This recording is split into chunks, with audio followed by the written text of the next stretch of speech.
Welcome back to channel. তো তোমরা দেখছো নিশ্চয় ব্লগ। তো আমরা সকাল সকাল রেডি হয়ে বেরিয়ে গেছি ছোটদির বাড়ি যাওয়ার জন্য, কারণ আজকে আছে ওদের বাড়িতে পুজো। তো চলেও এসেছি।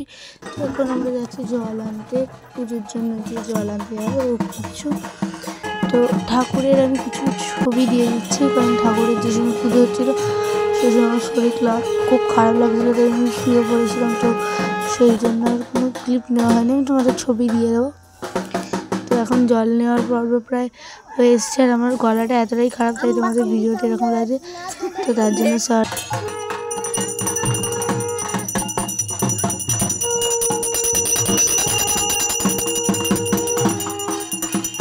জলটা নিয়ে এসে তাড়ি করে নিলাম টিফিন, কারণ কিছু খেয়ে আসিনি। তারপর ছিল ডন্ডি কাটার আর